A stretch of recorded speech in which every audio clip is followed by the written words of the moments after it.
जय श्री राम। बहुत स्वागत आपका आपके अपने बेहद खास कार्यक्रम मानस ज्योतिष ज्ञान में। मैं हूं आपके साथ आपका अपना आचार्य राज मिश्रा और लेकर के उपस्थित हूं आपका अपना पसंदीदा प्रोग्राम मानस ज्योतिष ज्ञान। तो मेरे पुख्य नक्षत्र के प्यारे जातक जातिका, पुष्य नक्षत्र एक बहुत महत्वपूर्ण नक्षत्र है।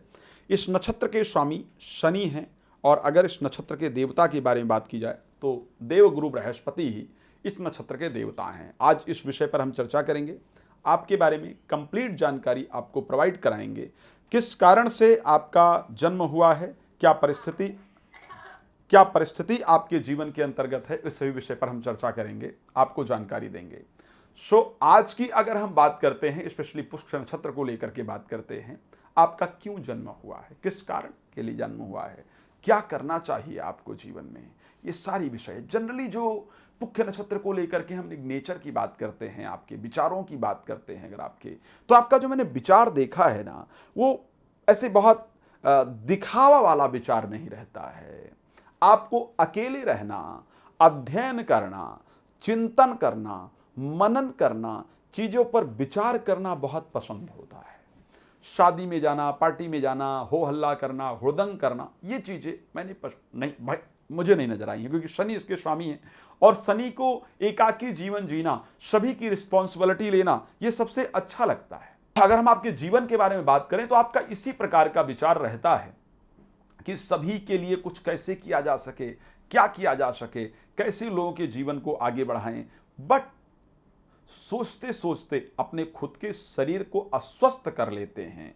ये मैंने पुख्य नक्षत्र के अंतर्गत देखा। मैं बताऊंगा कि आपका करना क्या चाहिए, आपके जीवन का उद्देश्य क्या है, आपको परमात्मा ने किस लिए यहां पर भेजा है, वो बड़ा क्लियर आपको बताने जा रहा हूं। ध्यान रखिए इस चीज को, क्योंकि यही एक सबसे बड़ा विषय है आपके लिए कि आखिर मेरा जीवन जन्म हुआ क्यों है। पुख्य नक्षत्र का जो आती है वो कर्क राशि के अंतर्गत आती है। अब कर्क राशि एक प्रकार की जलचर राशि है, इसके स्वामी भी चंद्रमा है।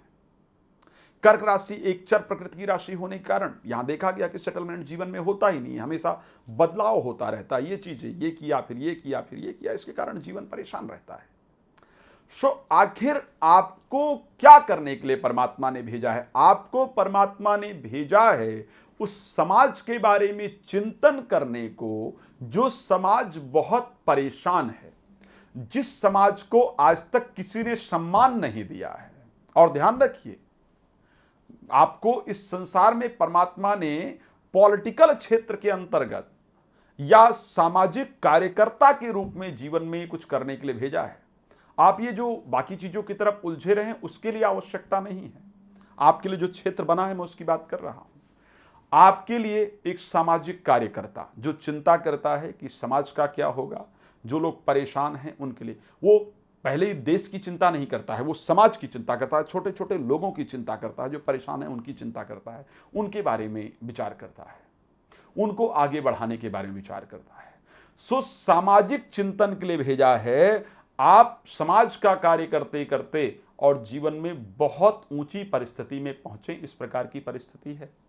भगवान ने आपको जुडिशरी के क्षेत्र के अंतर्गत सफलता प्राप्त करने के लिए भेजा है कि बृहस्पति और शनि दोनों, न्यायपालिका का कारक बृहस्पति है और न्यायाधीश शनि देवता को कहा जाता है।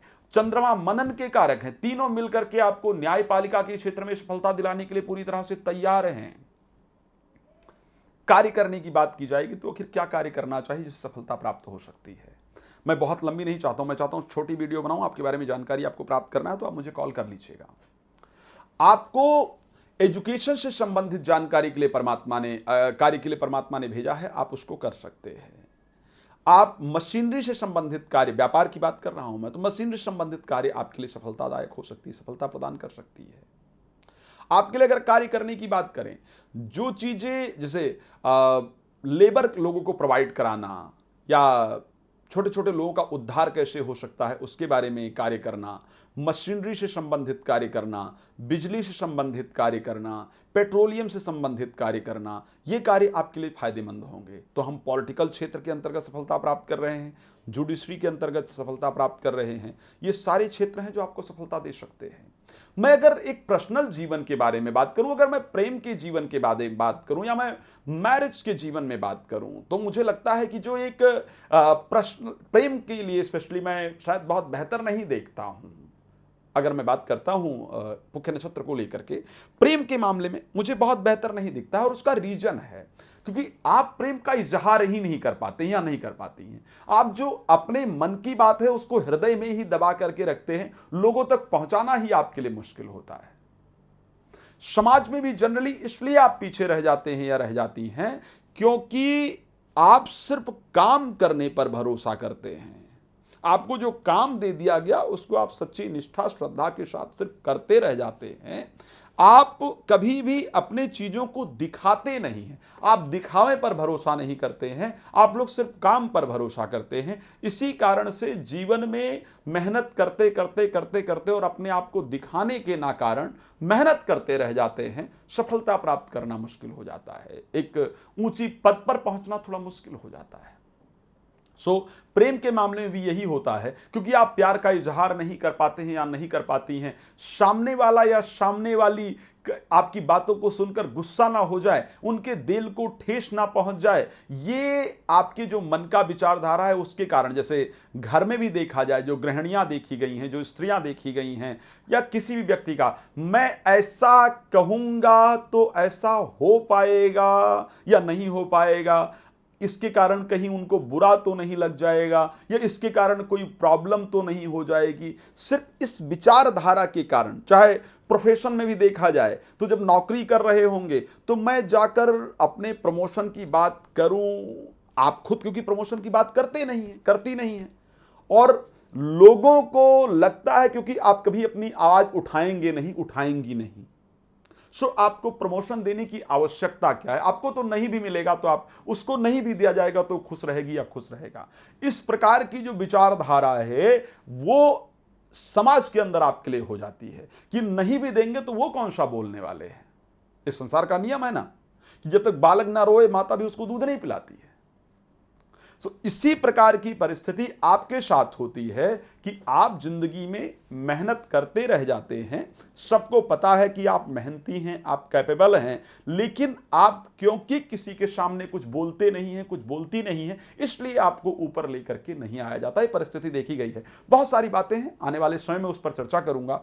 आपके जीवन के 7वां वर्ष आपके जीवन का एक कष्टप्रद वर्ष होता है। 7वें वर्ष में आपको अग्नि से, जल से या शारीरिक बड़ा कष्ट हो, इस प्रकार की परिस्थिति जरूर होती है। 11वें वर्ष के अंतर्गत आपको कुछ एक बड़ा सुख प्राप्त होता है, चाहे माता पिता के जीवन में कुछ अच्छा, कोई मकान, कोई अच्छा वाहन आता है, ये प्रसन्नता का विषय। 11वां वर्ष आपके जीवन के लिए प्रसन्नता का विषय होता है। 15वां वर्ष जीवन के लिए बहुत खुश रहने वाला वर्ष होता है। इसमें कुछ बहुत डिफरेंट होता है, कुछ बहुत अलग होता है। 18वें वर्ष में दुर्घटना का योग होता है, चोट इत्यादि लगती है, बहुत खराब परिस्थिति होती है, इससे बचने की आवश्यकता होती है। विवाह के लिए 26 से लेकर के 29 वर्ष की आयु विवाह की एक निर्धारण की आयु होती है। इसी वर्ष में जाकर के विवाह इत्यादि देखा गया है। 35वां वर्ष जीवन में एक बड़ा परिवर्तन लेकर के आता है, जिंदगी में बड़ा परिवर्तन करते हैं। 41वें वर्ष में जीवन साथी के साथ बहुत खराब परिस्थिति होती है, जीवन साथी को या बहुत बड़ा रोग हो या जीवन साथी के साथ बिछुड़ना हो, इस प्रकार की परिस्थिति 41वें वर्ष के अंतर्गत जाकर के देखी गई है। 48वां वर्ष जीवन के अंतर्गत एक फिर से बड़ा बदलाव लेकर के आता है, जीवन में कुछ नई चेंजेस होता है। 56वें वर्ष में शरीर के अंदर रोग होता है। 68वें वर्ष के अंतर्गत भी शरीर के अंतर्गत रोग होता है। अगर इन सभी परिस्थितियों से निकलें तो एक 80 वर्ष से ऊपर की आयु देखने को मिलती है। रात को 9 बजे, दोपहर को 12 बजे आपके साथ लाइव आता हूं। लाइक और शेयर करना आपकी रिस्पॉन्सिबिलिटी है ताकि आपको ऐसी जानकारी प्राप्त होती रहे। लाइव में फ्री ऑफ कॉस्ट आप बात कर सकते हैं, पहले या बाद में बात करना चाहते हैं तो समय लेकर बात कर सकते हैं। आज इस कार्यक्रम को यहाँ पर विराम देते हैं। आपका जुड़ने के लिए बहुत धन्यवाद। जय श्री राम।